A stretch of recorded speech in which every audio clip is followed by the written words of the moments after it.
এক ভাই আমাদেরকে প্রশ্ন করেছেন, ইমাম জাহাবী রহমতুল্লাহ আলাই কর্তৃক বর্ণিত বাদশাহ মুজাফফর রহমতুল্লাহ আলাই এর জীবনীতে মিলাদুন্নবীর পক্ষে কোনো সমর্থন আছে কি? ইমাম জাহাবী রহমতুল্লাহ আলাই সিয়ারু আলামিন নুবালার মধ্যে বাদশাহ মুজাফফর উদ্দিন রহমতুল্লাহ আলাইয়ের জীবনী নিয়ে এসেছেন। সেখানে বাদশাহ মুজাফফর উদ্দিন রহমতুল্লাহ আলাই সম্পর্কে কোনো ধরনের মুজাম্মাতের, মুনকার জামের কোনো শব্দ তিনি লেখেন নাই, বরং পুরাটাই তার প্রশংসায় অনেকগুলো শব্দ তিনি একসাথে ব্যবহার করেছেন। ইমাম জাহাবী রহমতুল্লাহ আলাইকে ওই সিয়ারের কিতাব লেখার নিয়ম ছিল, কোনো খারাপ মানুষের জীবনী তিনি যদি আনেন তাহলে তার খারাপ কর্মটা তিনি উল্লেখ করে দেন। যেমন ইয়াজিদের জীবনী যখন তিনি আলোচনা করেছেন তখন কিন্তু তার যে দোষ এবং তার নামে যতগুলা দোষের নেসবত আছে সবগুলা নেসবত তিনি নিজেই করেছেন এবং দোষটাও তিনি বিস্তারিত উল্লেখ করেছেন। এভাবে ইতিহাসের আলোকে উনি যাদেরকেই দোষী পেয়েছেন তাদের দোষটা উল্লেখ করেছেন, আর উনার দৃষ্টিতে যাদের দোষ পাননি তাদের দোষ তিনি উল্লেখ করেননি, বরং যার যেটা ভালো সেটাই তিনি উল্লেখ করেছেন। যেহেতু তিনি কারো দোষ হলে দোষটা বলে দেন আর ভালো হলে ভালোটাও বলে দেন, সেহেতু আমরা বলতে পারি বাদশাহ মুজাফফর উদ্দিন রহমতুল্লাহ আলাই, যিনি সুলতান সালাউদ্দিন আইয়ুবী রহমতুল্লাহ আলাইয়ের আপন বোনের জামাতা ছিলেন, আপন বোন জামাই ছিলেন, দুলাভাই ছিলেন উনার, এই মুজাফফর উদ্দিন রহমতুল্লাহ আলাইয়ের জীবনী আলোচনার বিশাল আলোচনার মধ্যে তিনি একটু তার বিরুদ্ধে, তার সম্মান বিরোধী কোনো শব্দই ব্যবহার করেননি, শুধু তার প্রশংসাই করে গেছেন। হিসেবে আমরা বলতে পারি ইমাম জাহাবী রহমতুল্লাহ আলাইয়ের দৃষ্টিতে বাদশাহ মুজাফফর উদ্দিন রহমতুল্লাহ আলাই কোনো দোষী ব্যক্তি ছিলেন না, বরং তিনি একজন ইতিহাস বিখ্যাত, সর্বজন মান্য, গ্রহণযোগ্য, মহাগুণী ব্যক্তি ছিলেন। মিলাদের আলোচনা আসার পরে ইমাম জাহাবী মিলাদের সমালোচনা করেন নাই, ইতেফালের সমালোচনা করেন নাই, কিন্তু তিনি যদি কারো কোনো ইতিহাস আলোচনা করেন, সেখানে যদি কোনো দোষ কোনো ঘটনা যদি তিনি বর্ণনা করেন, তিনি কিন্তু সেটার সমালোচনা করেন। ইমাম জাহাবী যেহেতু ইতেফালের সমালোচনা করেন নাই, অতএব আমরা বলতে পারি যে ইমাম জাহাবী রহমতুল্লাহ আলাইহির দৃষ্টিতেও এই কাজটা সমালোচনার যোগ্য ছিল না, এটা কোনো মাজমুম বিষয় ছিল না, যার কারণে তিনিও সমালোচনা করেননি। শুধু ইমাম জাহাবীকে কেন্দ্র করে আমাদের ইতিহাস সাজালে হবে না। ইমাম জাহাবী রহমতুল্লাহ আলাইহি একটু পরের ইমাম ইবনে খাল্লেকান রহমতুল্লাহ আলাইহি, তিনি নিজে বাদশাহ মুজাফফর উদ্দিন রহমতুল্লাহ আলাইহির মিলাদ মাহফিলে নিজে উপস্থিত ছিলেন। উপস্থিত থেকে ঘুরে ঘুরে দেখে দেখে তারপরে তিনি ইতিহাসটা লিখেছেন। তিনিও কিন্তু বাদশাহ মুজাফফর উদ্দিনের কোনো দোষের কথা বলেন নাই, বরং শুধু গুণের কথা বলেছেন। তাহলে ইমাম খাল্লেকান রহমতুল্লাহ আলাইহি তার দোষের কথা বলেন নাই, এই মাহফিলকে দোষ বলেন নাই, বরং গুণ বলেছেন, ভালো বলেছেন। ইমাম জাহাবীও ভালো বলেছেন। ইমাম সৈয়দী রহমতুল্লাহ বুগিয়াতুল ওয়াতের মধ্যে বাদশাহ মুজাফফর উদ্দিন রহমতুল্লাহ আলাইকে ভালো বলেছেন। আর ভালো, পৃথিবীর ইতিহাসে কোনো গ্রহণযোগ্য ঐতিহাসিক বাদশাহ মুজাফফরকে কখনো খারাপ বলেন নাই, কখনোই খারাপ বলেন নাই। এই জন্য আমরা বলতে পারি জমহুর ঐতিহাসিক, প্রায় সকল ঐতিহাসিকের দৃষ্টিতে তিনি একজন সর্বজন মান্য, জ্ঞানী, গুণী, আলেম, ভক্ত, দেশপ্রেমিক, দিগ্বিজয়ী মহান বাদশার আসনে তিনি সমাসীন ছিলেন। আমাদের হিন্দুস্তানের কিছু উর্দু নুসখা আর মিলাদের বিরুদ্ধে যে সকল ভাই বই লেখেন, তাদের বইতে বাদশাহ মুজাফফরের বিরুদ্ধে অনেক লেখা আছে, কিন্তু হাওয়ালা দেখলে দুঃখে আমাদের কপালে হাত আসে যে এত বড় আলেম হাওয়ালা দিল কোত্থেকে। আসলে আলেমের এলমি গভীরতা, এটা তো তার হাওয়ালা রেফারেন্সের মাধ্যমে অনেকটাই বোঝা যায়। একজন আলেম, বিদগ্ধ আলেম, তিনি যদি আল কাউলুল মুতামাদ ফি আমালিল মাউলিদ, কোত্থেকে কিতাব আসছে, কে লিখছে, কোথায় সংরক্ষিত আছে, আদৌ এই ব্যক্তির মানাকিব কি, একেবারে সবই মাজহুল। উনার কিতাব থেকে বাদশাহ মুজাফফর উদ্দিন রহমতুল্লাহ আলাইহিকে অপচয়কারী বাদশাহ বলা হচ্ছে, অপচয়কারী বাদশাহ বলা হচ্ছে। এটা কেমন আচরণ? অথচ আপনি সিয়ারে আলামুন নুবালা পড়েন, ইবনে খাল্লেকান পড়েন, সেখানে লেখা আছে বাদশাহ মুজাফফর উদ্দিন রহমতুল্লাহ আলাইহি ব্যক্তিগত জীবন ছিল ফকিরের মতো, তালিওয়ালা জামা পড়তেন, তালিওয়ালা জামা পড়তেন, কিন্তু দান সৎকার ক্ষেত্রে তিনি ছিলেন অনেক আগানো। তো সালাউদ্দিন আইয়ুবী রহমতুল্লাহ আলাইহি তো বেদাতি ছিলেন না যে একজন বেদাতির কাছে নিজের বোনকে তুলে দিবেন। ইতিহাস এগুলো আমাদের তো দেখে তারপরে কথা বলা দরকার ছিল। এর জন্য আমাদের তাহমিদুল মাওলা ভাই অনেক বড় আলেম, ওনারা আমাদের ওস্তাদদের সমতুল্য। তাহমিদুল মাওলা ভাই বিশ্বনবীর জন্মদিন একটি বই লিখেছেন, পিডিএফও পাওয়া যায়। ওই বইটা পড়ার পরে উনি ইয়াকুত হামাবি ওনার রেফারেন্সে বাদশাহ মুজাফফরের মুজাম্মাতের রেওয়ায়েত নিয়ে আসছেন। আমি সাথে সাথে তাহমিদ ভাইকে ফোন দিয়েছি যে ভাই আপনি এই ইমাম হাওয়াবির রেওয়ায়েত আনলেন, তো ইবনে খালকানটা আনলেন না কেন? সিয়ারু আলামিন নুবালারটা আনলেন না কেন? বুগিয়াতুল ওয়াতেরটা আনলেন না কেন? লিখছি তো আসলে কি লিখছি এখন মনে নেই। পরে আমাদের কথা সুন্দরভাবে ওখানে শেষ হয়ে গেছে। এখন কেউ যদি একটা জ্ঞানের একটা স্পষ্ট বিষয়কে আপনি যদি ইচ্ছা করে লুকায়িত রাখেন, আসলে এটার জন্য কে দায়ী হবে? এই দায়টা কে নিবে? কে দায়ী হবে? এজন্য আমরা জ্ঞানী হওয়া ভালো, কিন্তু জ্ঞান পাপী হওয়া কিন্তু ভালো না। এজন্য আমরা উলামায়ে কেরামের খেদমতে অনুরোধ করব, আপনি হাওয়ালা রেফারেন্স মূল কিতাবের সাথে মিলাই তারপরে কথা বলেন। ভাই আপনি যেহেতু আরবি পড়তে পারেন, আপনি তথ্যসূত্রের মাঝখান থেকে কেন নিতেছেন? আপনি সিয়ারটা পড়েন, অভায়াতুল আয়ানটা পড়েন, বুগায়াতুল ওয়ারটা পড়েন, তাহলে তো বিষয়টা সহজ হয়। এজন্য রাস্তাঘাট থেকে হাওয়ালা নিয়ে বই লেখা এটা বোধহয় খুব ভালো রুচির কাজ না। এজন্য আমরা ওলামায়ে কেরামের কাছে বিনয়ের সাথে অনুরোধ করব, যারা বাদশাহ মুজাফফর রহমতুল্লাহ আলাইহি সম্পর্কে কথা বলতে চান, আপনারা সিয়ারু আলামিন নুবালা পড়েন, আপনারা অভায়াতুল আয়ান পড়েন, বুগিয়াতুল ওয়াদ পড়েন, ওই শতাব্দীর ওই সময়কার যে ইতিহাসের কিতাবগুলো আছে সেগুলো পড়েন। দুই একজনের কথায়, দুই একজন গায়রে মোতাবার মানুষের কথাকে আমরা কেন একেবারে নিয়ে আসবো? এজন্য বাদশাহ মুজাফফর রহমতুল্লাহ আলাই উনার বদনাম কেউ বলে নাই, গ্রহণযোগ্য কেউ বলে নাই, প্রায় সকলে উনার প্রশংসায় পঞ্চমুখ ছিলেন। আরেক ভাই প্রশ্ন করেছেন ইমাম যাহাবী রহমতুল্লাহ মিলাদুন নবীর ইতিহাস তার কিতাবে উল্লেখ করার কারণে মিলাদুন নবীর পক্ষে চলে যাওয়া আবশ্যক হয়ে যায় কি? হ্যাঁ, আবশ্যক হয়ে যায়। এর একটি উদাহরণ আমরা এভাবে বলতে পারি, আমাদের বর্তমান দেওবন্দি কোন আলেম মিলাদের বিরুদ্ধে যদি না বলেন, না লেখেন, এই অবস্থা যদি মারা যান, পরবর্তীতে কেউ যদি উনার জীবনী লিখতে গিয়ে মিলাদ মাহফিল সম্পর্কে উনার অবস্থান যাচাই করতে যায়, তাহলে তিনি কি লিখবেন? এই লোক মিলাদের বিপক্ষে বলেছে, কোনো রেফারেন্স নেই। এই লোক মিলাদের বিপক্ষে কোনো বই লিখেছে, তাও নেই। কিন্তু উনার জীবনী আলোচনা করতে গিয়ে কেউ যদি লেখে এই মহান ব্যক্তি মিলাদের পক্ষে ছিলেন না বিপক্ষে ছিলেন, কি বলবেন? তিনি অবশ্যই বলবেন তিনি মিলাদের বিপক্ষে ছিলেন। কেন বলবেন? কারণ ওনার পড়াশোনা, ওনার বেড়ে ওঠা, ওনার দরস তাদরিসের জিন্দেগি, সকল জিন্দেগি মিলাদ কিয়াম বিরোধী পরিবেশে বেড়ে উঠেছে। অতএব ধরে নেওয়া যায় তিনি যদি এটার বিরোধী হতেন, তাহলে তো তিনি এইভাবে দীর্ঘ সময় একটা জায়গায় থাকতেন না। অবশ্যই তিনি প্রকাশ্য অন্য কোথাও কর্মসংস্থান আবিষ্কার করতেন। অর্থাৎ ব্যক্তিকে তার পরিবেশের মাধ্যমেও কি অনেক সময় নিরাপদভাবে মূল্যায়ন করা যায়। একইভাবে শর্ষিনা মাদ্রাসার কোনো শিক্ষক, ফুরফুরা সেলসেলার কোনো শিক্ষক যদি মারা যায়, মিলাদের পক্ষে তার কোনো কথা নাই, তার কোনো বই নাই, কোনো ব্যক্তি যদি এই মনীষীর জীবনী লিখতে আসে, তাহলে কি লিখবেন?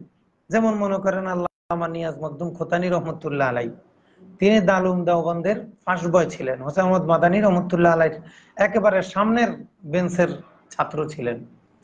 সারসিনা শরীফ থেকে যখন নেসারউদ্দিন আহমদ রহমতুল্লাহ আলাই চিঠি পাঠালেন আমাকে একজন মুহাদ্দিস দিন, তখন হোসেন আহমদ মাদানী রহমতুল্লাহ আলাই আল্লামা নিয়াজ মখদুম খোতানি রহমতুল্লাহ আলাইকে সারসিনা শরীফে পাঠিয়েছিলেন। নিয়াজ মখদুম খোতানি রহমতুল্লাহ 41 বছর সারসিনা দারুস সুন্নাত আলিয়া মাদ্রাসার একটানা শাইখুল হাদিস ছিলেন, একটানা শাইখুল হাদিস ছিলেন। কিন্তু মিলাদের পক্ষে উনার কোনো রেসালা পাওয়া যায় না। এখন আমরা কি বলবো, উনি মিলাদ বিরোধী না মিলাদের পক্ষে ছিলেন? 41 বছর তিনি এখানে ছিলেন, মিলাদ কিয়াম করেছেন, কত অনুষ্ঠানে তিনি ছিলেন, তাহলে ইতিহাস বলে দিচ্ছে তিনি কি মিলাদ কিয়ামের পক্ষে ছিলেন। অর্থাৎ যে পরিবেশটা যেদিকে, ওই পরিবেশে যদি খেলাপ কোনো দলিল পাওয়া না যায়, তাহলে স্বাভাবিকভাবে মুতলাকান তিনি ওই পরিবেশের অনুযায়ী ছিলেন, এটাই ধরে নিতে হবে। একইভাবে 900 বছর ধরে, এই 900 বছরের মধ্যে, আজ থেকে 900 বছরের মধ্যে কোন মুস্তাহিদ ইমামের পক্ষ থেকে যদি মিলাদ কিয়ামের বিরুদ্ধে, ইহতিফাল বিল মাউলিদের বিরুদ্ধে সুস্পষ্ট অবস্থান পাওয়া না যায়, তাহলে ধরে নিতে হবে তিনি পক্ষে ছিলেন। পক্ষেটা পাওয়ার দরকার নাই। কেন? কারণ আইম্মায়ে আলাম বলেছেন, ঘরে ঘরে, বন্দরে বন্দরে, পথে ঘাটে, শহরে নগরে সর্বত্র মিলাদ মাহফিল হয়ে আসছে ৯০০ বছর ধরে। যেটা সর্বত্র হয়ে আসছে সেটার জন্য তো আলাদা দলিলের প্রয়োজন নেই। কেউ যদি বলতে চায় যে অমুক ইমাম মিলাদ কিয়াম বিরোধী ছিলেন, অবশ্যই তার কিতাব থেকে প্রমাণ দিতে হবে, তার লেখনির মাধ্যমে প্রমাণ দিতে হবে, অথবা কেউ সরাসরি দেখেছে ইনকার করতে, এমনটা প্রমাণ দিতে হবে। কিন্তু সরাসরি দেখার ইনকার যদি পাওয়া না যায়, এমন ইনকারের দলিল যদি পাওয়া না যায়, সরাসরি লেখার প্রমাণও যদি পাওয়া না যায়, পরিবেশ যেহেতু মিলাদের পক্ষে, ধরে নিতে হবে তারা মিলাদি ছিলেন। এই জন্য আমরা বলতে পারি এই ৯০০ বছরের পৃথিবীতে যত মুস্তাহিদ ইমাম এসেছেন সবাই মিলাদ মাহফিলের পক্ষে ছিলেন, কেউ বিপক্ষে ছিলেন না। যারা বিপক্ষে ছিলেন তারা অল্প কয়েকজন, ইমাম ফাকিহানি, ইমাম শাতিবি, আল্লামা ইবনে তাইমিয়া, ওই সপ্তম অষ্টম শতাব্দীতে উনারাই। আর মুহাম্মদ বিন আব্দুল ওয়াহাব নজদি পেতাত্তার উত্থানের আগে পৃথিবীতে আর কেউ মিলাদ কিয়ামের বিপক্ষে কথাই বলেন নাই, কথাই বলেন নাই। আর যে সকল ওলামা কেরাম মিলাদের বিরুদ্ধে রেফারেন্স দিচ্ছেন, সব হাওয়ালা দিতেছেন এই নজদি তাইমিদের বই থেকে। নজদিরা কি আহলে সুন্নাহ ওয়াল জামাত? এরা তো আহলে সুন্নাত ওয়াল জামাতকে বলি দেয়। পৃথিবীর সর্বশ্রেষ্ঠ খুনি এই মুহাম্মদ বিন আব্দুল ওয়াহাব নজদি। এটার জন্য কি পড়বেন? এত দারুল ইফতা খুললেন ভাই, 2 বছরের ইফতা পড়েন, 3 বছরের ইফতা পড়েন। ফতোয়া স্বামী ষষ্ঠ খণ্ডের 400 পৃষ্ঠাটা আল্লাহর রাস্তা আজকে একটু পড়ে নেন। আমাদের মাকতাবাতুল আজহার থেকে যে প্রিন্ট হয়েছে, এটা ষষ্ঠ খণ্ডের 400 পৃষ্ঠা পড়েন। সেখানে ইমাম শামী রহমতুল্লাহ আলাইহি কি মন্তব্য করেছেন আপনি দেখেন। সেখানে তিনি স্পষ্ট বলেছেন যে এরা আহলে সুন্নাত ওয়াল জামাতের মুসলমানদেরকে মারা হালাল মনে করত, এদের রক্ত হালাল মনে করতো, এদের স্ত্রীদেরকে দাসী বানাতো, এদের সম্পদকে গনিমতের মাল হিসেবে গ্রহণ করত। যে বিশ্ব খুনি সাইয়্যিদ বংশের লোকদের রক্তকে হালাল মনে করে, মুসলমানদের মহিলাদেরকে দাসী বানায়, তাকে আবার ইমাম বলবেন? এগুলো ইতিহাসে যারা অজ্ঞ তাদের মুখে শোভা পায়। একেবারে ইতিহাস অজ্ঞ, পড়াশোনা নাই, হাতে আন্দাজে কথা বলে। ফতোয়া স্বামী ষষ্ঠ খণ্ডের 400 পৃষ্ঠা পড়ে নেবেন। আর এটা যদি পড়তে না পারেন, পড়ার সময় না পায়, আরবি যদি না পারেন, তাহলে মাদানী রহমতুল্লাহ লেখা আশিহাবুস সাকিব 45 পৃষ্ঠা, এই কিতাবের মধ্যে দীর্ঘ 45 পৃষ্ঠায় এই নজদিদের ভয়াবহতা সম্পর্কে তিনি নিজে দেখে দেখে, ওখানে থেকে দেখে দেখে আলোচনা করেছেন। আশিহাবুস সাকিব। আমরা অনেক দেওবন্দি ভাই আছি, মাদানী রহমতুল্লাহ আলাইহির ভক্ত, দেওবন্দের ভক্ত, কিন্তু দেওবন্দের রেসালার নামই জানি না। মুহান্নাদ আলাল মুফান্নাত পড়বেন। আল মুহান্নাদ আলাল মুফান্নাত খলিল আহমদ সাহারানপুরী রহমতুল্লাহ আলাইহি লিখেছেন। এটার মধ্যে ওলামায়ে দেওবন্দের বড় যারা ছিলেন সবাই তাকরির স্বাক্ষর করেছেন। ওলামায়ে মিশর সবাই স্বাক্ষর করেছেন। ওলামায়ে মক্কা, ওলামায়ে মদিনা, সিরিয়া সহ সবাই স্বাক্ষর করেছেন যে এইখানে যেই উত্তরগুলো আছে এগুলোর সাথে আমরা একমত, আমরা একমত, আমরা একমত। ভারত, পাকিস্তান, মিশর, মক্কা, মদিনা, এই সকল এলাকার ওলামায়ে কেরাম স্বাক্ষর করেছেন। সেখানে দেখেন মুহাম্মদ বিন আব্দুল ওয়াহাব নজদি এই পেতাত্তা সম্পর্কে কি বলা হয়েছে। ওনাকে খারাপ বললে অনেক ভাই জিহ্বায় কামড় দেয়, মেয়ে আপনি ইতিহাসে অজ্ঞ, পড়াশোনা নাই, পড়াশোনা ছাড়া জিহ্বায় কামড়ান কেন? এজন্য আমরা আপনাদেরকে বলবো পড়াশোনা করে কথা বলবেন। আর পড়াশোনা ভালো না লাগলে কথা বলা দরকার নাই, আমাদের সাথে কথাই বলা দরকার নাই আপনার। আর যদি পড়াশোনার অভ্যাস থাকে, কত ঘন্টা বলতেছেন বলবেন, ইনশাল্লাহ আমরা আপনার সাথে থাকবো, আপনার মোতালার সঙ্গে হবো ইনশাল্লাহ। তাহলে মোহাম্মদ বিন আব্দুল ওয়াহাব নজদি এই বিশ্ব খুনি সম্পর্কে জানার জন্য আপনারা কি পড়বেন? আপনারা পড়বেন ফতোয়া স্বামী ষষ্ঠ খণ্ডের 400 পৃষ্ঠা। হাসিয়াতুস সবিতে ছিল, ইমাম সবি রহমতুল্লাহ লিখেছেন, কিন্তু বিদেশ থেকে যখন ছাপে 2টা লাইন উঠিয়ে দিয়েছে তারা। হিন্দুস্তানি নুস্খায় 2 লাইন পাওয়া যায়, হাসিয়াতুস সবির মধ্যে পাবেন, শিহাবুস সাকিবের মধ্যে পাবেন, স্পষ্ট ভাষায় সেখানে লেখা আছে। আল মুহান্নাদ আলাল মুফান্নাত এটা একটা আন্তর্জাতিক কিতাব, পৃথিবীর শ্রেষ্ঠ আলেমদের তাকরিজ এখানে আছে। মুহান্নাদের মধ্যে স্পষ্ট ভাষায় লেখা আছে ফতোয়া স্বামীতে যে আকীদা মুহাম্মদ বিন আব্দুল ওয়াহাব নজদি সম্পর্কে আমাদের সেই আকীদা। এই মাসালায় আবুল হাসান আলী নদভী রহমতুল্লাহ আলাইহি এবং মনজুর আহমদ নোমানী রহমতুল্লাহ আলাইহি, এই দুজন মহান ওলি মাকবুল মানুষ, এই মাসালায় উনারা কেমন যেন একটু ঝাল্লাতের শিকার হয়ে গেছে। এই জন্য তারিখে দাওয়াত আজিমতের মধ্যে আবুল হাসান নদভী রহমতুল্লাহ আলাই স্পষ্ট ভাষায় বলেছেন মোহাম্মদ বিন আব্দুল্লাহ নজদি একজন মুজাদ্দিদ, আমরা এটার ওজোর হিসাবে ধরে নেব উনার। উনি হয়তো এ সম্পর্কে ইতিহাস পড়ার সুযোগ পান নাই, অবশ্যই সুযোগ পান নাই, পড়েন নাই তিনি, তিনি হয়তো অন্য কিছু পড়ে কথা বলেছেন। আর মঞ্জুর আহমদ নোমানির মধ্যে দেয়াতে মুকাসসাফার মধ্যে মঞ্জুর আহমদ নোমানির নোমানির রহমতুল্লাহ আলাই মোহাম্মদ বিন আব্দুল্লাহ নজদির পক্ষে বই লিখেছেন দেয়াতে মুকাসসাফা। মাকতাবাতুল আজহারের মালিক ওবায়দ ভাইকে আমরা বলতে চাই, আপনার এই কাজটা খুব জ্ঞানীর কাজ হয় নাই। ওয়াহাবি আন্দোলন ওলামায়ে দেওবন্দ নামে বই ছেপেছেন, ভাই বইটা পড়ে দেখেছেন এটার মধ্যে তথ্য কতটুকু সমৃদ্ধ, একেবারে হাতে আন্দাজে কতগুলো মানে অস্পষ্ট কথা দিয়ে দলিল দিয়েছে। এই বিষয়টা নিয়ে আমি সরাসরি আব্দুল মালেক সাহেব হুজুরের সাথে কথা বলার সুযোগ পেয়েছি, প্রায় আধা ঘন্টার মতো হুজুরের সাথে কথা হয়েছে। পরে আমি হুজুরকে অনুরোধ করেছি, হুজুর আপনি একটা নিরপেক্ষ গবেষণা ধর্মী লেখা আল কাউসারে প্রকাশ করবেন। আপনার তো একচেটিয়া লেখা লিখছেন যে মোহাম্মদ বিন আব্দুল্লাহ নজদি সম্পর্কে জানার জন্য আল কাউসারের শিক্ষার্থীর পাতার মধ্যে তিনি পক্ষের বইগুলো দিয়েছেন। আমি হুজুরকে অনুরোধ করেছি, হুজুর আপনি পক্ষে বিপক্ষের উভয় মতের নির্ভরযোগ্য বইগুলোর একটা হাওয়ালা আপনি দিলে যারা গবেষক সত্যান্বেষী তারা হয়তো সহজে এই বিষয়ে কোনো সিদ্ধান্তে বুঝতে পারবে। আমরা হুজুরের ছাত্রদের ছাত্র হওয়ার যোগ্যতা রাখি না, হুজুরের অনেক ব্যস্ততা, আমার কথার জন্য বসে থাকা ওনার শান না। হয়তো কখনো হুজুরে লিখবেন, হুজুরের রুচি আছে, হুজুরের সুযোগ সুবিধা মতো হুজুর লিখবেন, আমরা এটাই কামনা করি। কিন্তু আমাদের কষ্ট লাগে যখন আমরা পড়াশোনা ছাড়া আতে আন্দাজে কথা বলি, এটা তো আসলে আমাদের আলেমদের জন্য শোভা পায় না। যাত্রাবাড়ির হেমায়েত সাহেব হুজুরও বই লিখছেন ইসলামী আকীদা ও ভ্রান্ত মতবাদ, সেখানেও তিনি মোহাম্মদ বিন আব্দুল্লাহ নজদিকে বাতিল ফিরকায় নিয়ে আসছেন। এজন্য ভাই পড়াশোনা করে কথা বললে ভালো হবে। তা আমরা বলছিলাম যে ইমাম শাতিবী রহমতুল্লাহ আলাই, ইমাম ফাকিয়ানি রহমতুল্লাহ আলাই এবং আল্লামা ইবনে তাইমিয়া, এই তিনজন মুস্তাহিদ ইমাম ছাড়া পৃথিবীতে আর কোন মুস্তাহিদ ইমাম মিলাদুন নবীর বিপক্ষে কথা বলেন নাই। আল্লামা ইবনে তাইমিয়া উনি বলেছেন, ইমাম শাতিবী রহমতুল্লাহ আলাই উনি যে মিলাদকে বেদাত বলেছেন, এই বলাটা কিন্তু উনার সংজ্ঞার মুখালেফ, অর্থাৎ তানাকুজ বিনাফসির শিকার হয়েছেন। আমরা আমাদের বেদাতের আলোচনায় এ সম্পর্কে কথা বলেছি।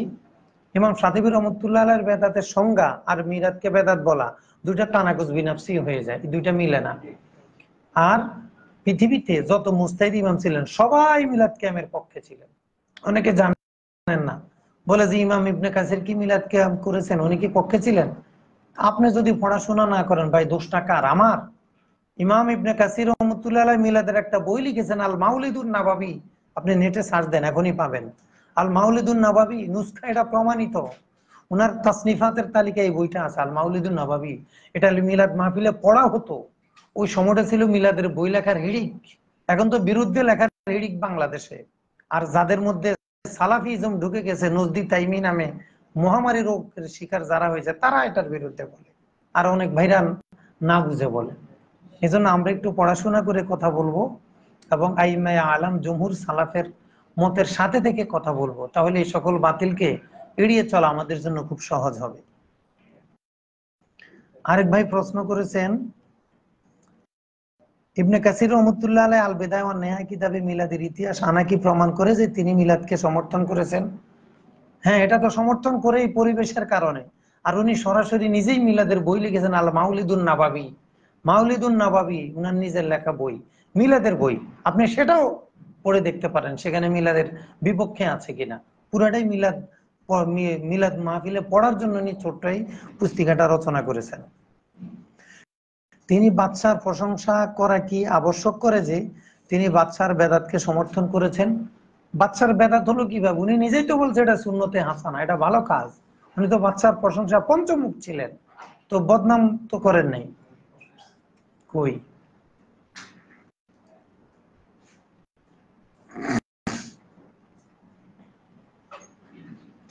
আরেক ভাই প্রশ্ন করেছেন, ঈদ মিলাদুন্নবী উৎসব পালন করার যে প্রচলিত রেওয়াজ রয়েছে তা কি ইবনে রজব হাম্বলী রহমতুল্লাহ আলাইহির আলোচনা দ্বারা প্রমাণিত? অবশ্যই প্রমাণিত। কে বলেছে প্রমাণিত নয়? আমরা যদি ইবনে রজব হাম্বলী রহমতুল্লাহ আলাইহি বেদাতের সংজ্ঞাটা পড়ি তাহলে বিষয়টা স্পষ্ট হয়ে যাবে।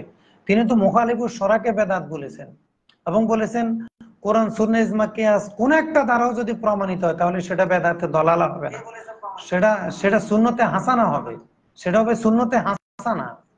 তাহলে ইবনে রজব হাম্বলী রহমতুল্লাহ আলাইহি নিজেই বেদাতের ব্যাখ্যা বলেছেন, মুখালিফুস শরা না হলে এটা বেদাত হবে না, এটা বেদাতে সাইয়্যা হবে না, দলালা হবে না। তাহলে আমরা কিভাবে উনাকে মিলাদ বিরোধী বলতে পারি?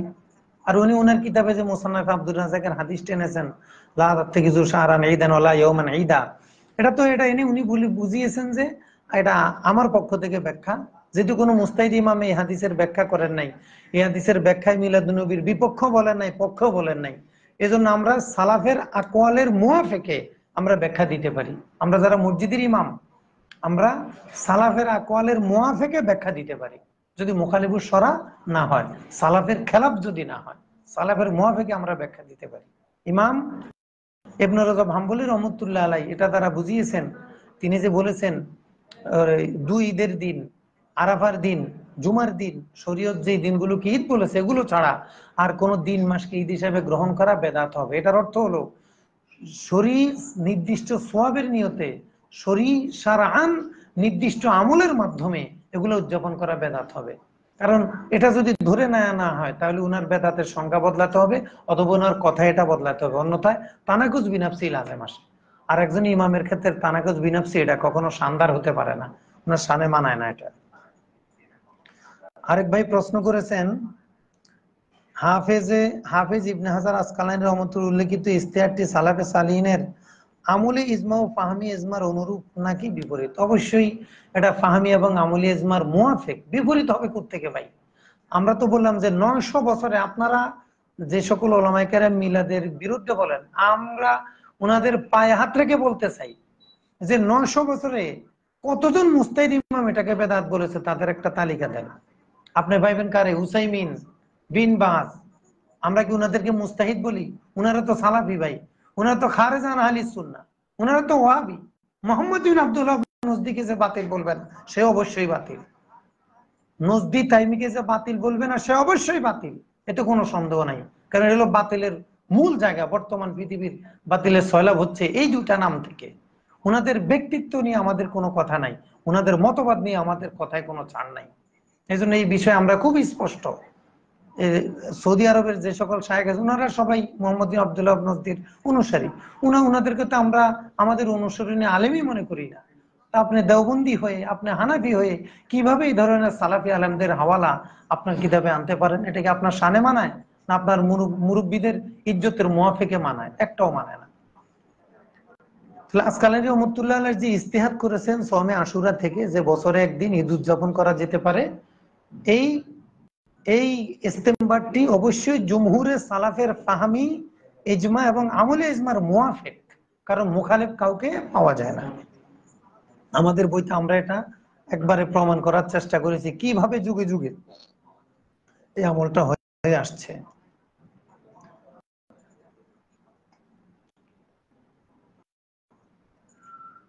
এমডি শাওন মাহমুদ সূরা ইউনূস 58 নং আয়াতে ফালিয়াফরাহু, এখানে তো বলা হয়েছে তোমরা খুশি হও, আনন্দিত হও। এটা বলা হয়নি যে তোমরা ঈদ পালন করো বা উদযাপন করো বা জুলুস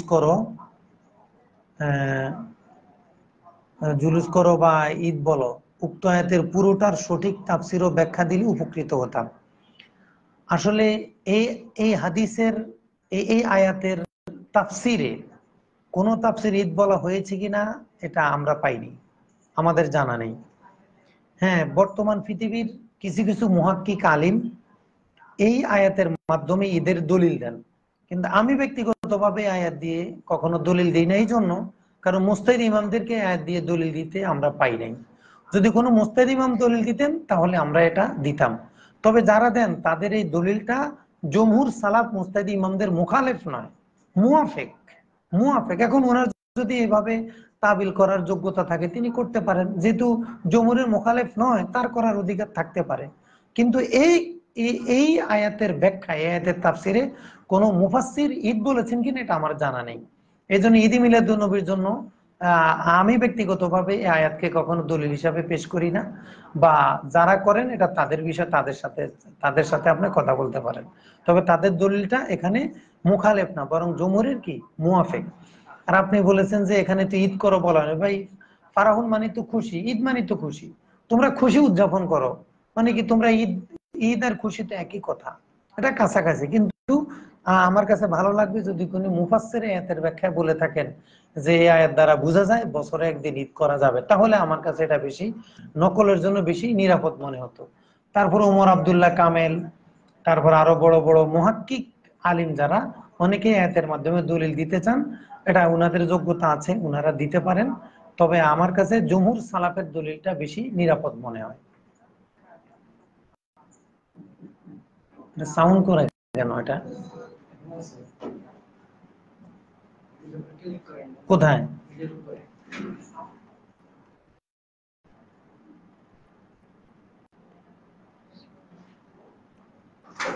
এমডি জুনায়েদ আহমেদ, সালাম। সম্প্রতি ঢাকা বিশ্ববিদ্যালয়ের কিছু ছাত্র ভাই,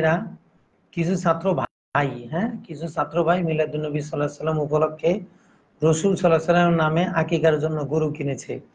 এ নিয়ে আপনার মতামত কি? আমি তো গরু একটা কিনতেছি, আজকে কথা হয়েছে, আমি ইনশাল্লাহ গরু একটা দেব। 2.5 মণ গোস্ত বরাদ্দ, 700 মানুষের আয়োজন। নবীর জন্মে খুশি হয়ে, নবী নিজে যেমন আকিকা দিয়েছেন, আর আমরা নবীর জন্মে খুশি হয়ে মানুষকে খাওয়াবো। আবার কেউ এটা বুঝবেন না যে আপনারা গরু কেটে খাওয়ান, সমাজের কত অভাব, হ্যাঁ বন্যায় কত দিয়েছেন। আলহামদুলিল্লাহ আমার চাইতে বেশি এই দেশের কতজন আলম দিয়েছেন, পার্সোনাল এসে দেখা করবেন। আলহামদুলিল্লাহ দেওয়ার ক্ষেত্রে, বন্যা ত্রাণের ক্ষেত্রে আলহামদুলিল্লাহ আমি মনে করি অনেকের চাইতে আগান। যে কতজন আছেন, কয় মাসের বেতন দিয়েছেন হিসাব করেন। যারা বলেন আমরা ওদিকে দিই, একে বলে এদিকে দিই না, যে এদিকে দেয় সে ওদিকেও দেয়, যে ওদিকে দিতে পারে এদিকেও দিতে পারে, পকেট তো একটাই, যে দিতে পারে সব জায়গায় দিতে পারে, এটা ভালো। ছাত্ররা রসুল সাল্লাহ সাল্লামের জন্মের খুশি হয়ে তারা কোরবানি দিবে, এটা ভালো। এটা নবীজি সাল্লাহ সাল্লাম নিজে করেছেন, কারণ রসুল সাল্লাহ সাল্লামের আকিকা তো একবার উনার দাদা আব্দুল মুত্তালিব করেছেন। এরপরে আবার নবীজি মদিনায় যাওয়ার পরে নিজে আবার নিজের আকিকা করেছেন, আক্কান নাফসিহি। সৈয়দ রহমতুল্লাহ আলাইহি এই হাদিস থেকে দলিল নিয়েছেন যে নবীজি যেহেতু দ্বিতীয়বার আবার আকিকা দিয়েছেন নিজের জন্মের শুকরিয়া স্বরূপ, অতএব আমরাও নবীজির জন্মের শুকরিয়া আদায় করতে গিয়ে আমরাও কি কিছু খাওয়াতে পারি, কিছু দান করতে পারি, এতে কোনো সমস্যা নেই। যে ভাইরা এটা করেছেন তাদেরকে আন্তরিক ধন্যবাদ। তাদের কাজের সমালোচনা কেউ যদি করেন, আমরা বলবো কোনো মুস্তাহিদ ইমাম এভাবে করাকে নিষেধ করেছেন কিনা। যদি নিষেধ করে না থাকেন, তাহলে আপনি মসজিদের ইমাম হয়ে নিষেধ করছেন কেন? এই দুইটা কথা মনে রাখবেন, মুস্তাহিদ ইমাম আর মসজিদের ইমাম, তাহলে অনেক মাসালা ইনশাল্লাহ হল হয়ে যাবে, আমাদের আর খুব একটা ঝামেলা হবে না।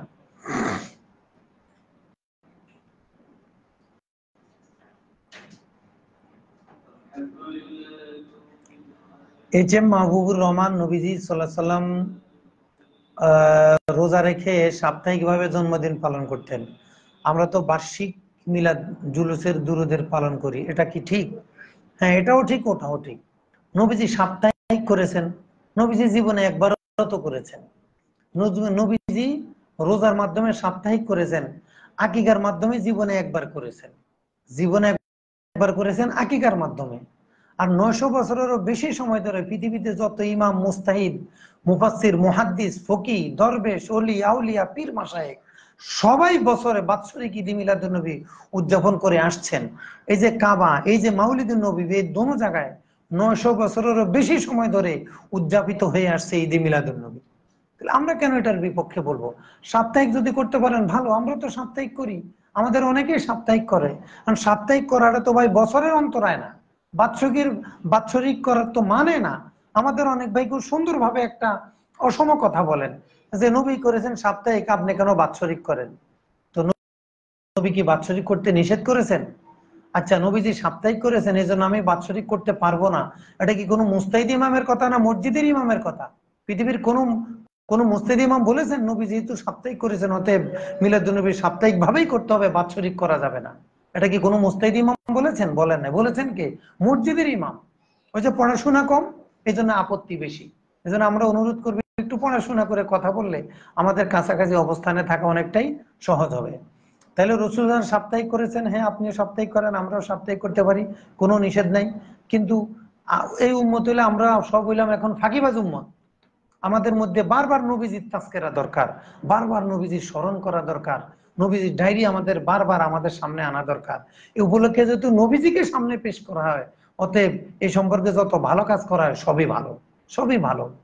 অর্থাৎ সাপ্তাহিক করাটা বাৎসরিকের অন্তরায় নয়। নবীজি সাপ্তাহিক করেছেন, আবার নবীজি জীবনে একবারও করেছেন। তো নবীজি যদি জীবনে একবার করেন, তাহলে আমি জীবনে বারবার করলে সমস্যা কোথায়? আর যদি বলে নবীজি যেভাবে করেছে সেভাবেই করতে হবে, বলবে এটা তো সুন্নতের সংজ্ঞা না। নবীজি যেভাবে করেছেন সেভাবেই করা, এটার নাম কি শরীয়ত? কোথায় পেয়েছেন এই সংজ্ঞা? কোন মুস্তাহিদ ইমাম দিয়েছে বলেন? এজন্য আমরা অনুরোধ করবো, ইমাম লাকনবী রহমতুল্লাহ লেখা তোহফাতুল আখিয়ার বিইহয়াই সুন্নাতে সাইয়্যিদিল আবরার, যারা মরুম আব্দুল্লাহ জাহাঙ্গীর স্যারের ইয়াউজ সুনান, ইয়াউজ সুনান বই পড়ে যারা সুন্নাত এবং বেদাতের ভুল ধারণায় আছেন, তাদেরকে অনুরোধ করবো আপনারা তোহফাতুল আখিয়ার এই বইটা পড়বেন। ইমাম লাকনবী রহমতুল্লাহ এই বইটা খুব চমৎকার। বোধহয় যে জাহাঙ্গীর স্যারের জবাব ইমাম লাকনবী বহু আগে দিয়ে গেছেন।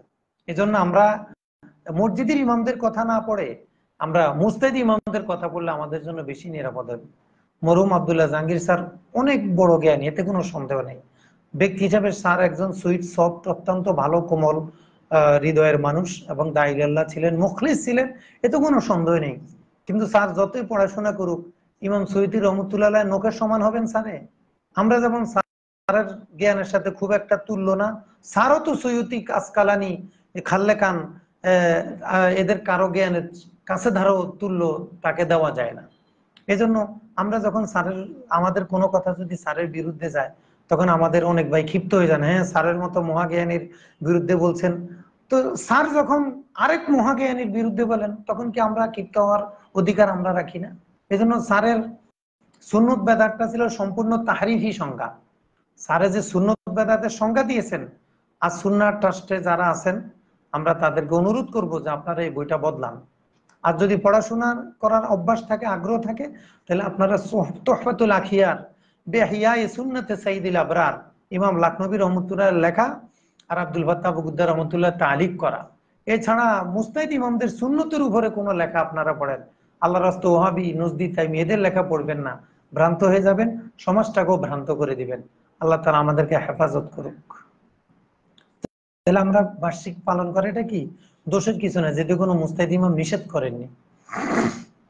আর যদি বলেন নবীজির মতোই করবেন, তাহলে আর তারাবির নামাজ আর কোরআন খতম দিতে পারবেন না।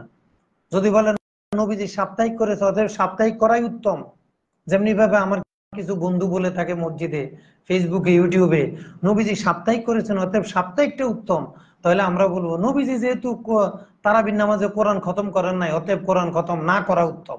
বলছি না, যখন মসজিদের ইমাম প্রশ্ন করবে, আমাদের মতো মসজিদের ইমামরাই উত্তর দেওয়ার জন্য যথেষ্ট। মুস্তাহিদ ইমামদের রেসালা মোতালার কোনো প্রয়োজন নাই। এখন এখন কোন দিকে যাবেন ইমাম সাহেব হুজুর? এখন কি উত্তর দিবেন? হালটু পাল্টু প্রশ্ন করেন কেন? আজে বাজে কথা বলেন কেন? ইমামদের জমহুর সালাফের খেলাফে কথা বলেন কেন ভাই? এখন আপনি উত্তর দেন নবীজি সাপ্তাহিক করেছেন অতএব সাপ্তাহিক উত্তম। তাহলে বলেন না কেন নবীজি যেহেতু তারাবির নামাজ সারা জীবনে জামাতে পড়েছেন, নবীজি কয়দিন বলেন? 3-4 দিন। এর বেশি নবীজি তারাবির নামাজ জামাতে পড়েছেন, তাহলে আমরাও 3-4 দিনের বেশি তারাবির নামাজ জামাতে পড়বো না? আসেন এগুলার উত্তর দেন। এজন্য মানুষের সামনে গায়রে ইলমি কথা কখনো কথা বলবেন না, আলেমের মতো কথা বলবেন। গায়রে আলেমের মতো কথা বলে মানুষের কাছে মুসাল্লাম মাসালা গুলোকে গায়রে মুসাল্লামে পরিণত করবেন না। আপনি যখন বলে দিলেন যেহেতু নবীজি করেছে সাপ্তাহিক, অতএব সাপ্তাহিক করা উত্তম। এখন সাধারণ মানুষ যদি আপনাকে প্রশ্ন করে, হুজুর নবীজি তো তারাবির নামাজ পড়েছেন জামাতের সাথে 3-4 দিন, তাহলে কি জীবনে জীবনে জীবনে 3-4 দিন পড়া উত্তম? সারা জীবনে 3-4 দিন তারাবির নামাজ জামাতে পড়া উত্তম? নবী যেহেতু নামাজে কোরআন খতম করেন নাই, তারাবির নামাজে কোরআন খতম করেন নাই, তাহলে তারাবির নামাজে কোরআন খতম না করা উত্তম? উত্তর দেন। নবী যেহেতু রমজানের 27 তারিখে সব সাহাবীকে নিয়ে আলাদা মুনাজাতের আয়োজন করেন না, যেটা হারামাইন শরীফানে হয়ে থাকে, তাইলে এই মুনাজাত না দেওয়া উত্তম? বলেন। নবীজি বহু কাজ করেন নাই, সাহাবীরা করছে। সাহাবায়ে কেরাম বহু কাজ করেন নাই, তাবিরা করছে।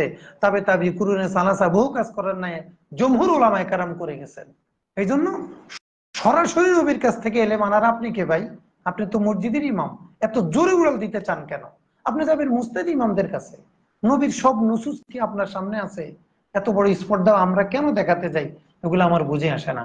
এজন্য যে সকল ওলামায়ে কেরাম বলবেন যে নবীজি যেহেতু সাপ্তাহিক করেছেন অতএব আমাদের সাপ্তাহিক করা উত্তম, ওই হুজুর কি একটু আমাদের বলা উচিত যে হুজুর নবীজি যেহেতু তারাবির নামাজে কোরআন খতম করে নাই, তাহলে কোরআন খতম না করা উত্তম।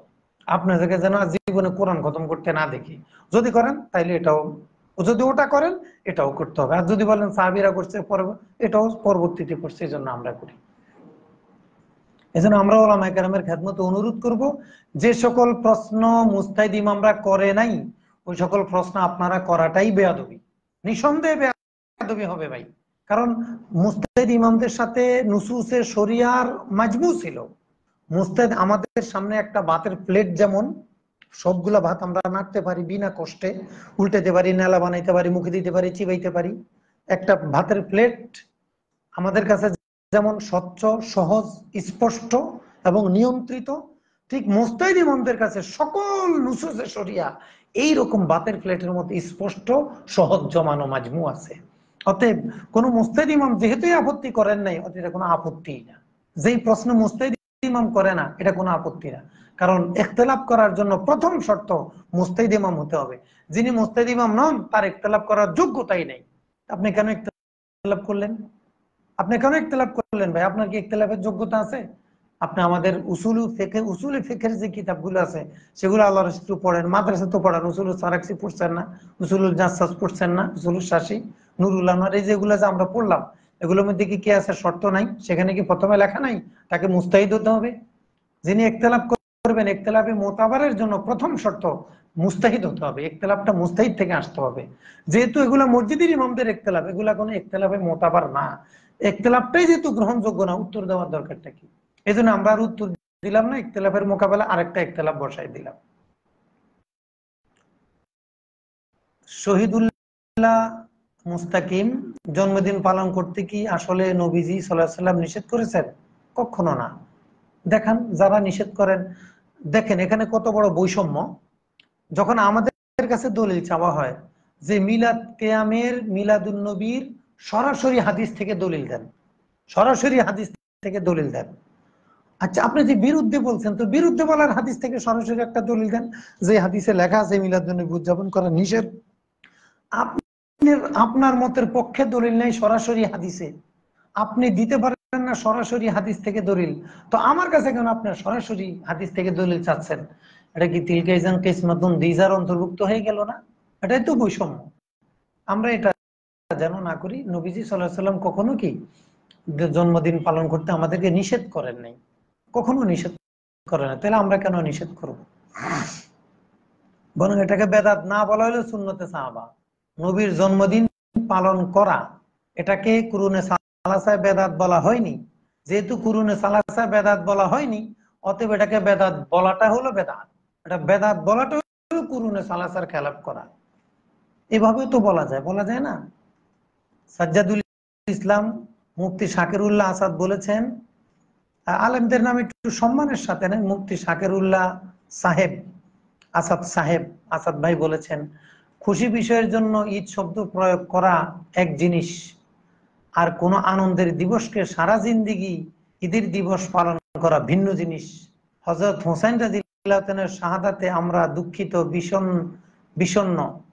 আর আরবিতে দুঃখের দিনকে ইয়াউমুল হুজুন বলা হয়। তাই বলে কি হযরত হোসেন রাদিয়াল্লাহু তাআলার শাহাদাত দিবসকে ইয়াউমুল হুজুন পালন করা যাবে? ফামা হুয়া জওয়াবুকুম ফামা হুয়া জওয়াবুনা। খুব সুন্দর কথা বলেছেন শাকির ভাই। তো শাকিরুল্লাহ আসাদ ভাইয়ের কাছে আমার প্রথমে বিনয়ের সাথে অনুরোধ থাকবে, আমি আপনার কাছে একটা লিখিত প্রসপেক্টাস পাঠিয়েছেন, লিখিত একটা প্রবন্ধ আকারে লেখা পাঠিয়েছিলাম, সেখানে ঈদ সম্পর্কে আলোচনা করেছি। প্রথম কথা হলো, আমাদের ওই লেখার মধ্যে যে মতগুলো আছে ওগুলো মুস্তাহিদ ইমামদের মত। নবীজির জন্মদিনকে ঈদ বলেছেন ইমাম কাস্তাল্লানী রহমতুল্লাহ আলাইহি, উনি একজন ইমাম। ইমাম আব্দুল হক মুহাদ্দিস দেহলভী রহমত, উনি একজন ইমাম। আল্লামা ইবনে তাইমিয়াও এটাকে ঈদ বলেছেন, যে তিনি বলেছেন মানুষ এটাকে ঈদ হিসাবে গ্রহণ করে। তাহলে ওই সময় এটাকে ঈদ হিসাবে গ্রহণ করেছে। তাহলে ইমামরা নবীর জন্মদিনকে ঈদ বলেছেন। ইমাম বারজানজি রহমতুল্লাহ আলাইহি সহ বড় বড় ইমাম, ইমাম সাখাবী রহমতুল্লাহ আলাইহি এটাকে ঈদ বলেছেন। এবং ওনাদের কথাটা কি, ফারাহিমাল্লাহু রান ইত্তাখাযা লায়ালি মাউলিদিহি আয়াদা। তারা এভাবে বলেছেন, আল্লাহ ওই ব্যক্তির প্রতি রহম করুক যে নবীর জন্মের রজনীগুলোকে ঈদ হিসাবে গ্রহণ করেছে। তাহলে মুস্তাহিদ ইমামরা ঈদ হিসাবে গ্রহণ করেছেন। প্রশ্ন, ঈদ হিসাবে গ্রহণ করা যাবে না, এটা কোনো মুস্তাহিদ ইমাম বলেছেন কি, নাকি মসজিদের ইমাম এই কথা বলছেন? আর আপনি যে প্রশ্নটা করেছেন, আরবিতে ইয়ামুল হুজুন বলা হয়, ঈদ হিসাবে গ্রহণ করা, এটা দিবস হিসাবে গ্রহণ করেন। ঈদ তো দিবস অর্থে আসে, ঈদুল ইস্তেকলাল মানে স্বাধীনতা দিবস। ঈদ ওখানে অভিধান উদাহরণই আছে, ঈদ মিলাদুন নবী, নবীর জন্ম দিবস, তো দিবস পালন করা। তা আপনি শাকের ভাই যেটা বলছেন যে ইয়ামুল হুজুন, যে ইয়ামুল হুজুন আমরা পালন করি, আমরা ইয়ামুল হুজুন পালন করি না? আশুরা 10 তারিখ আমরা কি করি? 10 তারিখ আশুরার 10 তারিখ হোসেন রাদিয়াল্লাহু তাআলা আনহুর শাহাদাতের কারণে মর্যাদাবান নয়, বহু আগ থেকে মর্যাদাবান হয়ে রয়েছে। তবে এই তারিখে হোসেন রাদিয়াল্লাহু তাআলা আনহুর কারবালার মর্মান্তিক ঘটনা ঘটে যাওয়াটা আমাদেরকে আবারও বারবার মর্মান্তিক পরিবেশে নিয়ে যায়, আমাদেরকে আহত করে। তাহলে আমরা কি বাৎসরিক আহত দিবস পালন করছি না আশুরার মাধ্যমে? সমস্যা কি? আমরা এটা তো ইয়ামুল হুজুন পালন করতেছি, সবাই তো করতেছে, এটা তো আর নিষেধ না। তবে এই সম্পর্কে এইগুলোকে কেন্দ্র করে যে খারাপ কাজগুলো সেটা নিষেধ হবে। এই জন্য আপনি কেন প্রশ্ন করবেন ভাই? শাকের ভাই কেন প্রশ্ন? আপনি তো মসজিদের ইমাম, আমি একজন মসজিদের ইমাম, আপনিও মসজিদের ইমাম। আপনিও দাওরা পাস, আমরাও কামেল পাস। আপনার পড়াশোনা যতটুকু, আমাদের পড়াশোনা ততটুকুই, কাছাকাছি। আমি আর আপনার এলেমের অবস্থানের দিক থেকে প্রায় কাছাকাছি। অতএব আপনার উত্তরও আমার শোনা দরকার নাই, আমার উত্তরও আপনার শোনা দরকার নাই। আপনার প্রশ্নের উত্তর আমার দেওয়া দরকার নাই, আমার প্রশ্নের উত্তর আপনার দেওয়া দরকার নাই। যাদের লেখাপড়ে আমরা পড়াশোনা করে আলেম হয়েছি, ওই সকল মুস্তাহিদ ইমামদের আকওয়াল গুলো জমা করেন। এই জন্য সকল দেওবন্দি ওলামায়ে কেরামের কাছে আমি বিনয়ের সাথে অনুরোধ করতে চাই, পৃথিবীতে কতজন মুস্তাহিদ ইমাম মিলাদুন নবীকে ঈদ বলা বেদাত বলেছেন? আল্লাহর রাস্তায় একটা তালিকা দেন, কতজন মুস্তাহিদ ইমাম এটাকে ঈদ বলাকে বেদাত বলেছেন। আর আমরা তো বললাম, আমরা যে বুখারী শরীফের সরা এরশাদুস সারি পড়ি, এটা যিনি লিখেছেন ইমাম কাস্তাল্লানি, তিনি ঈদ বলেছেন। ইমাম সাখাবি, আর ভাই সাখাবির কিতাব বাদ দিলে তো উলুমে হাদিসের অস্তিত্ব খুঁজে পাওয়া মুশকিল হয়ে যাবে। ইমাম সাখাবি রহমতুল্লাহ এটাকে ঈদ বলেছেন। আব্দুল হক মুহাদ্দিস দেহলভী রহমতুল্লাহ আলাইহি ঈদ বলেছেন। আরো বহু আইম্মায়ে আলামরা ঈদ বলেছেন। ঈদ বলে নাই কে? বলেন, কে ঈদ বলাকে বেদাত বলেছে? তাহলে আমি নিয়ে আসতেছি মুস্তাহিদ ইমামদের আকওয়াল, আর আপনি নিয়ে আসতেছেন মসজিদের ইমামদের আকওয়াল। কাইফা ইয়াকুনু মাসালা। আল্লাহ তাআলা আমাদের সবাইকে সহি সমঝ দান করুক। আর শাকের ভাইকে বলবেন, শাকিরুল্লাহ আসাদ ভাইকে সাথে আমার আধা ঘন্টারও বেশি কথা হয়েছে হোয়াটসঅ্যাপে। শাকের ভাই যখন আইনুদ্দাহ হুজুরের বিরুদ্ধে ভিডিও দিল, তখন আমি শাকের ভাইকে প্রশ্ন করি যে ভাই, ঈদ বলা যদি না জায়েজ হয়, ঈদ মিলাদুন্নবী বলা যদি না জায়েজ হয়, তাহলে আপনি বলেন বিজয় দিবস আরবি কি? ওই প্রশ্ন করার পর থেকে অদ্যাবধি শাকিরুল্লাহ আসাদ ভাই আমার হোয়াটসঅ্যাপে এখনো কোনো উত্তর দেন নাই। আমি ধরে নিয়েছি ভাই দরজ তাদরিসে ওয়াজ মাহফিলে দাওয়াতের কাছে ব্যস্ত, এজন্য সময় পান নাই। কিন্তু যখন দেখলাম যে ভাই চ্যালেঞ্জ ছুড়ে দিল, তখন আবারও উনাতে আর স্মরণ করাই দিতে চাই, ভাই আমি তো আপনাকে লিখিত একটা দিছি, আপনি যদি সময় না পান কমপক্ষে হোয়াটসঅ্যাপে 2-4 কলম লিখে দেন না। আমাদের ওই লেখাটার হোয়াটসঅ্যাপে 2-4টা উত্তর দেন, সমস্যা কি ভাই? আপনি চ্যালেঞ্জ ছোড়ার যদি সময় পান, উত্তর দেওয়ার কি সময় পাওয়া যায় না? আমরা কি আসলে আপনাদের কাছে এত অযোগ্য, এত বকলমি, এত নাদান জাহেল আমরা, যে আমাদের লিখিত কথার উত্তর দেওয়ার কোনো প্রয়োজন নাই? এটা বোধহয় স্পর্ধা, এটা বোধহয় ঠিক না ভাই। আরো যাদের কাছে উত্তর দিয়েছি, আমার লিখিত প্রশ্নের লেখার উত্তরের আগে কেউ যদি আবার মিলাদের বিপক্ষে বলেন, তাহলে বুঝতে হবে আপনার মধ্যে অবশ্যই গরলতা আছে। আমি আপনাকে লিখিত একটা একটা আবেদন দিয়েছি আপনার কাছে, এবং বিনয়ের সাথে বলেছি ভাই এই লেখায় যদি কোনো ভুল থাকে আপনি একটু লিখিত ভাবে আমাকে বলেন। আপনি এটা লিখিত বলার সময় পান না তো চ্যালেঞ্জ দেন কেন ভাই? এগুলা কি মানুষকে হাসায় না? যখন আপনার আচরণ আমার আচরণ মানুষ একসাথ করে দিবে, এটা কি ভালো দেখায়? আমরা কি এর আগে কোথাও বলেছি? এখন আবার কেন? আসলে আমরা অনেক সময় দেখা যায় অনেক ভাই মিলাদ কিয়ামের বিরুদ্ধে বলে ভাইরাল হয়, ভাইরাল হয়ে পরে ভালো হয়ে যায়। এটা কিন্তু ভালো মানুষের আচরণ বোধহয় এমন হয় না। আপনার যদি ভাইরাল হতে মনে চায়, ও ভাইরাল হতে অনেক বিষয় আছে, ভালো ভালো বিষয় আছে। খেদমা আরো মানুষ ভাইরাল হয়েছে না, মিলাদ কিয়ামের বিরুদ্ধে না বলেও তো ভাইরাল হওয়া যায়। তাহলে আপনারা এগুলা কেন করেন? ভাইরাল হওয়ার পরে এখন যদি বলেন না ভাই আমি এগুলা ছেড়ে দিয়েছি, এখন এগুলা নিয়ে আগে গুলা ডিলিট করছেন, আগের আলোচনাগুলো ডিলিট করেন নাই কেন? ডিলিট করা তো ভাই আপনার ভদ্রতার দাবি ছিল। এজন্য অনুরোধ করব, মিলাদুন্নবীর মুতলাক মিলাদ কিয়ামের বিরুদ্ধে যারা ভিডিও দিয়েছেন সবাই এগুলা ডিলিট করে দিবেন। আর যদি রাখতে হয় তাহলে আমাদের লেখার উত্তর দেন। বহসের ডাক দিন না, লেখার ডাক দেন। বহসের ডাক দেওয়া এটা জ্ঞানীর স্বভাব না।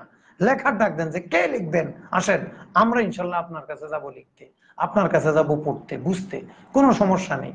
যদি আপনারা কেউ আমাদের কাছে বুঝতে আসেন নাই, ঢাকা শহরে কত আলেম ওলামা আছেন মিলাদের বিরুদ্ধে ওয়াজে ওয়াজে কথা বলেন, সারা বছরে খোরাক এটা দিয়ে আলহামদুলিল্লাহ ভালোই হালাল রুজির রোজগার হচ্ছে। মিলাদের বিরুদ্ধে বলে দারুন নাজাত মাদ্রাসার কাছে আসতে তো আপনাদের 10 টাকা 20 টাকা 50 টাকার ভাড়াও লাগে না। এখানে এসে কি একটু জিজ্ঞাসা করা যায় না, এই জাহেলের দল কেন মিলাদ ক্যাম্প করো, উত্তরগুলা দাও, বলেন না, আসেন না। আমরা তো ভাই আপনার কাছে গিয়েছি, আপনারা আসেন না কেন? এটা তো কিন্তু ভাই আসলে ভদ্রতা একমুখী হলে বেশি দিন টেকে না, উভয় পক্ষ থেকে আসতে হয়, লাজেম মুসাবি হতে হয়, তাহলে বিষয়টা সুন্দর হয়। এই জন্য ওলামায়ে কেরামের কাছে অনুরোধ করব, যারা মিলাদ ক্যাম্পের বিরুদ্ধে বলেন আমাদের সাথে একটু কথা বলে এরপরে আপনারা বলেন, আমরা যেন একটু কথা বলতে পারি, আপনাদের সাথে শেয়ার করতে পারি, এটা আমাদের কাছে ভালো লাগে। আর এই বিষয়ে আমরা আমরা যে বইটা লিখেছি বরেণ্য ইমাম মনীষীদের দৃষ্টিতে, আমরা সেখানে বিস্তারিত দলিল সহ আলোচনা করেছি। এবং আমরা এই বইতে আমাদের দাবি হলো আমরা কোনো রেফারেন্স ফার্স্ট সোর্স ছাড়া নেই। প্রত্যেকটা রেফারেন্সের মূল উৎস যেটা, যে ইমাম উনার কিতাবে বলেছেন, উনার লেখনী থেকে প্রমাণিত অথবা ওনার সরাসরি ছাত্র থেকে প্রমাণিত, এটা হলে নিয়েছি। এরপরে আসলে আমরা কারো লেখা ওখানে আমরা উঠাই নাই।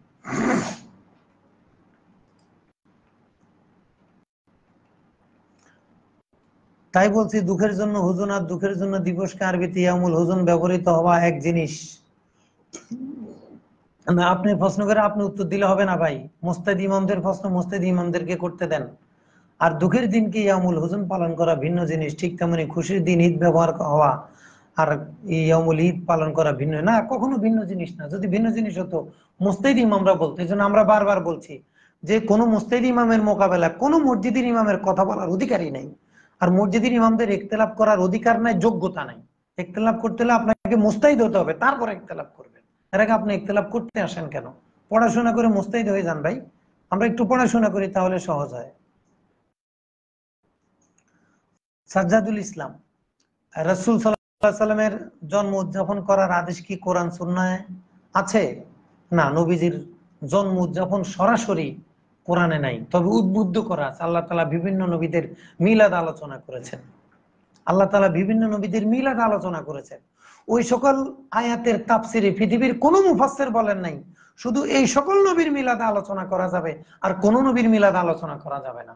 যেহেতু কোনো মুফাসসির ওই সকল আয়াতের তাফসিরে নিষেধ করেন নাই, পরবর্তীতে কে নিষেধ করার আছে?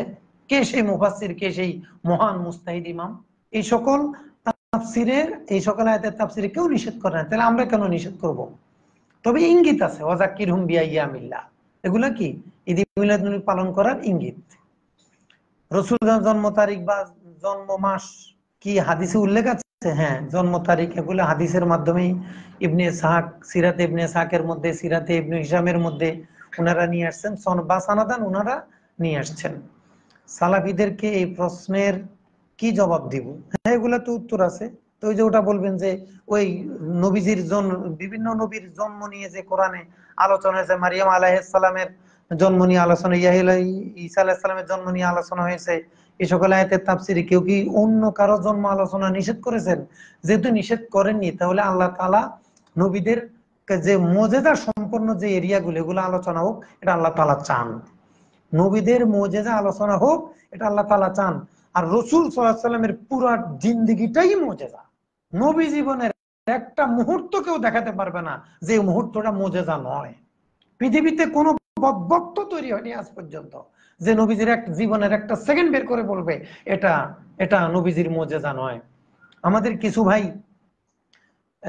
গত বছরও ইসলামিক ফাউন্ডেশনের আলোচনা বলেছেন যে 40 বছরের আগে এটা আদর্শ নয়। এটা বেয়াদবি কথা, বেয়াদবি কথা।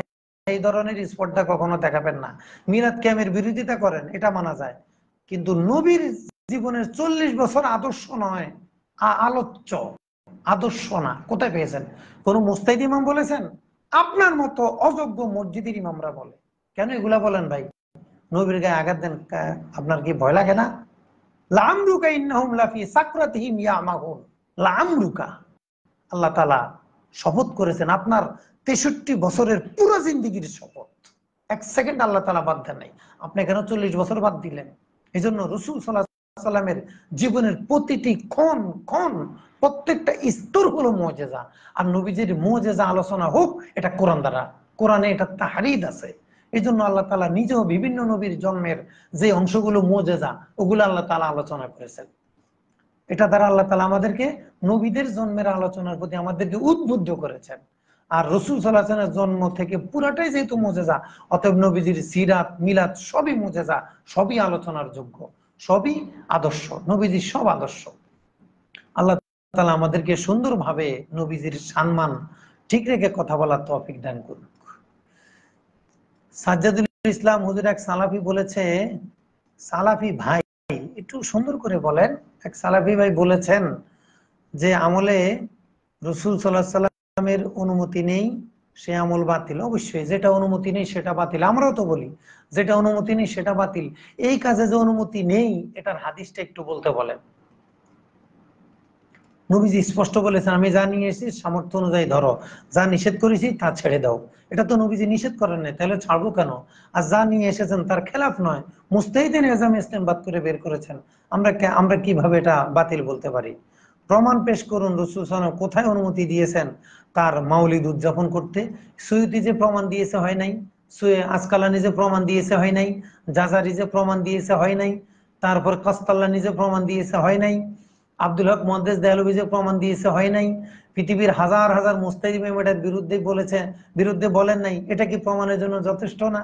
আমাদের এই বরেণ্য বইতে, বরেণ্য মুসলিম মুসলিম মনীষীদের দৃষ্টিতে মিলাদ এই বইতে আমরা ৭৫ জনেরও বেশি মুস্তাহিদ ইমামের নাম রেফারেন্স সহ নিয়ে এসেছি, যারা এটার পক্ষে স্পষ্ট ভাষায় বলেছেন।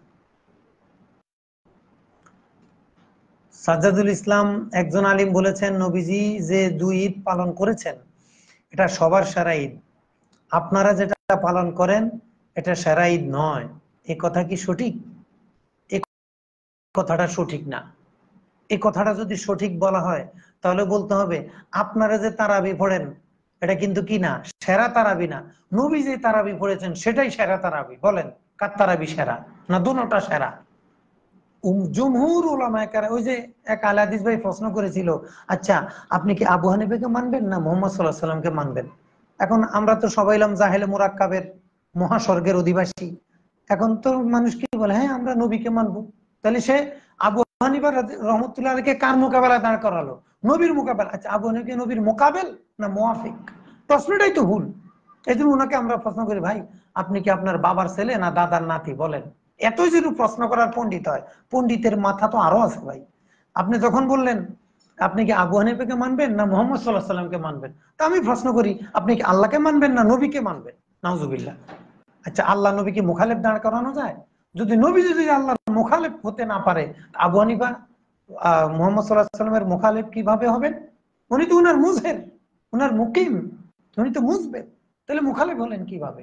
এগুলো হইলো জাহেলদেরকে দমানোর জন্য তাৎক্ষণিক কিছু প্রশ্ন। এই প্রশ্ন আমরাও করি। তো বলেন আপনি কি আপনার বাবার ছেলে না দাদার নাতি? যদি বলেন বাবার ছেলে তাহলে অবৈধ সন্তান কে ছিল? আপনার দাদায়। আর যদি বলেন দাদার নাতি তাহলে অবৈধ সন্তান কে ছিল? আপনার বাবায়। নাউজুবিল্লাহ। একটাও কি সঠিক? এই জন্য মেয়া হাতে আন্দাজে প্রশ্ন করলে হয় না, প্রশ্নের গুছাই করতে হয়। এই জন্য ট্রেনিং দিতে হয়, মাস্টার ট্রেনিং আছে ভাই। হাতে আন্দাজে প্রশ্ন করা যায় না। আমাদের এক একটা বোর্ডের, এনসিটিভির এক একটা বোর্ডের প্রশ্ন আসতে অনেকে প্রশ্ন করে, এটা আবার মাস্টার ট্রেনিং দেয়, আর পরে আবার নির্বাচন হয়, কত কিছু করে। কেন করে? প্রশ্ন যেন অসঙ্গতিপূর্ণ না হয়, বেমিল যেন না থাকে। এই জন্য এই ধরনের কোনো ভাই যদি বলেন নবীজি যে দুই ঈদ পালন করেছেন সেটাই সেরা, আমরা যে ঈদ পালন করি এটা সেরা না, তাহলে বলেন নবীজি যে তারাবি পড়েছেন সেটাই সেরা, আমরা যে তারাবি পড়ি এটা সেরা না। কারণ নবীজি সারা জীবনে জামাতের সাথে তারাবি পড়েছেন মাত্র ৩-৪ দিন সারা জীবনে, এবং কখনো নবীজি তারাবির নামাজে কোরআন খতম করেন নাই। এই জন্য কি পড়বেন? ইকামাতুল হুজ্জা আলা আন্নাল ইকসারা ফি তাআব্বুদি লাইসা বিবিদআতিন। উলামায়ে কেরাম অনেকের কাছে এই বইটা নাই, আপনারা এই বইটা সংগ্রহ করবেন। বিশেষত যে সকল ভাই এই ধরনের কথা বলেন আপনাদের এগুলা পড়া উচিত। বেশি বেশি ভাই আলহামদুলিল্লাহ এগুলো আমরা পড়েছি। ইকামাতুল হুজ্জা ইমাম আব্দুল্লাহ লাখনবী রহমাতুল্লাহ আলাইহি লিখেছেন। বিশেষত আব্দুল্লাহ জাহাঙ্গীর স্যারের, মরহুম আব্দুল্লাহ জাহাঙ্গীর স্যারের ভক্তবৃন্দ যারা, আপনারা এই বইটা পড়তে পারেন। ইকামাতুল হুজ্জা আলা আন্নাল ইকসারা ফি তাআব্বুদি লাইসা বিবিদআতিন। ইমাম লাকনবী রাহমাতুল্লাহ আলাইহি লিখেছেন, আব্দুল ফাত্তাহ আবু গুদ্দা রাহমাতুল্লাহ আলাইহি তাহকিক করেছেন, তাহকিক তালিক করেছেন। এই বইটা আপনারা দেখবেন, তাহলে এই জাতীয় যত ইমাম সাহেব মার্কা প্রশ্ন আছে সব প্রশ্ন উত্তর ইনশাআল্লাহ ওখানে মুস্তাহিদ ইমামদের মাধ্যমে দেওয়া হয়েছে। তাহলে এটা বোধহয় হয়েছে কেউ এইভাবে বলে এভাবে বলে দিতে হবে, এগুলো যেহেতু মূল প্রশ্ন না, এই জন্য ওগুলোর উত্তর না দিয়ে সমমানের একটা প্রশ্ন দিয়ে দেওয়াই ভালো।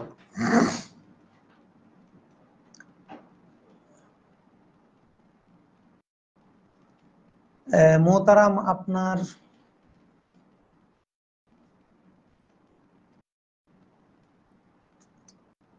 আর কারো কোনো প্রশ্ন?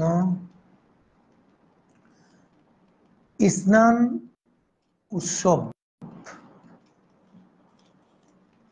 বাংলাদেশের এক আলেম বলেছেন, ঈদে মিলাদ নবী পালন করা মানে খ্রিস্টান কৃষ্টি কালচার মেনে চলা। এটা কি সঠিক? দয়া করে সহি দলিল প্রমাণের সহি দলিল প্রমাণ দিবেন, আমার আব্বুকে দেখাবো। প্রথম প্রশ্ন হলো, আপনি বেশি সুবিধার লোক না, আপনি আব্বুকে কেন দেখাবেন? কোন সন্তান বাবার মোকাবেলায় ইখতিলাফি মাসালায় জড়ানো আদব না ভাই, এটা করাই যাবে না। আপনার আব্বু যদি বেদাত বলে ওনার সামনে চুপ থাকবেন, আমরা এটাই শিখি। বাবার সাথে ইখতিলাফ, এটা তো এই দিনের কোনো মূল বিষয় না, এটার সাথে বাপ চালে ঝগড়া হবে কেন? হ্যাঁ, আপনার আব্বা যদি পড়তে চায় তাহলে আমাদের বইটা গিফট দিতে পারেন ওনাকে। আমরা যে বইটা লিখেছি আলহামদুলিল্লাহ কালকে আসবে, আপনাদেরকে অনুরোধ করব আপনারা এই বইটা সংগ্রহ করবেন, ওলামায়ে কেরামকে গিফট করবেন, এই বইটা হাদিয়ে দিবেন। আশা করি আমাদের এই এই যে ইখতিলাফের যে দাবানল অনেকটাই বন্ধ হয়ে যাবে। এই বই কাউকে আঘাত দিয়ে লেখা হয়নি, বরং আবেদনের সুরে লেখা হয়েছে। বরেণ্য ইমাম ও মনীষীদের দৃষ্টিতে মিলাদুন্নবী উদযাপন ও মিলাদ কিয়াম, এই বইটা ইনশাল্লাহ আগামীকালকে আমাদের হাতে আসবে আশা করছি। আপনারা আমাদের হোয়াটসঅ্যাপে নক করবেন, মোবাইল নাম্বার সহ দিবেন, বিকাশের মাধ্যমে টাকা পাঠানো যায়। স্ট্রিট ফাস্টে গেলে আপনার হাতে গেলে তখনও টাকা দিতে পারবেন, সমস্যা নেই। এই বইটা আপনাদের যাদের সামর্থ্য আছে আপনারা 1 কপি 2 কপি কিনে আপনার মহল্লার যিনি বড় হুজুর মিলাদ কিয়ামের বিরুদ্ধে বেশি কথা বলে, বেশি সোচ্চার, বেশি সচেতন, পড়ুয়া আলেম মনে হয়, ওনাকে 1 কপি গিফট করবেন এবং অনুরোধ করবেন যে হুজুর এটার ভুলগুলো আপনি লেখেন। আপনি যে কয় ফর্মা লিখবেন প্রত্যেক ফর্মার বিল ইনশাল্লাহ আপনার বিকাশে পাঠিয়ে দেবো আমরা। প্রতি ফর্মা, প্রতি এক ফর্মা বানানগত ভুল ধরা দরকার নাই, তথ্যগত ভুল ধরবেন। প্রতি ফর্মায় আমরা ইনশাল্লাহ আপনাকে 2 থেকে 3 হাজার টাকা করে সম্মানী দিব। বইটা হলো প্রায় 27 ফর্মা, প্রতি ফর্মার জন্য আমরা আপনাকে 2 থেকে 3 হাজার টাকা করে, আপনার নকদের মান যত সুন্দর হবে টাকার পরিমাণ তত বাড়বে। যদি আপনি কোনো অভাবী ঘরের সন্তান হন, আলেম হন, এটার প্রুফ দেখেন, অনেক টাকা পাবেন ইনশাআল্লাহ। যে যারা বলছেন যে এটা খ্রিস্টানদের কৃষ্টি কালচার মেনে চলা, আমরা এই সম্পর্কে ইনশাল্লাহ সামনের আলোচনায় বলবো যে আসলে তাসাব্বু কাকে বলে, তাসাব্বুর অর্থ কি, আমরা সেখানে এটার আলোচনা করব। তবে আপাতত এটুকু বলতে চাই, যেহেতু মুস্তাহিদ ইমামগণ এটা দ্বারা খ্রিস্টানদের তাসাব্বু বুঝেন নাই, তো মসজিদের ইমাম সাহেব তাসাব্বু বুঝলেও দিনের কিছু যায় আসে না। কোন মসজিদের ইমাম যদি তাসাব্বু বুঝেন, আর জমহুর সালাফ হাজার হাজার মুস্তাহিদ ইমাম যেহেতু তাসাব্বু বুঝেন নাই, 2-1 মসজিদের ইমাম বা কোটি কোটি মসজিদের ইমামও যদি তাসাব্বু বুঝেন, এতে বোধহয় মাসালার কিছুই হবে না, কিছুই হবে না। আর মুস্তাহিদ ইমাম যদি তাসাব্বু বুঝতেন তাহলে অনেক কিছু হয়ে যেত। আর সামনে আমাদের আলোচনা হবে, তখন আমরা ইনশাল্লাহ বলবো।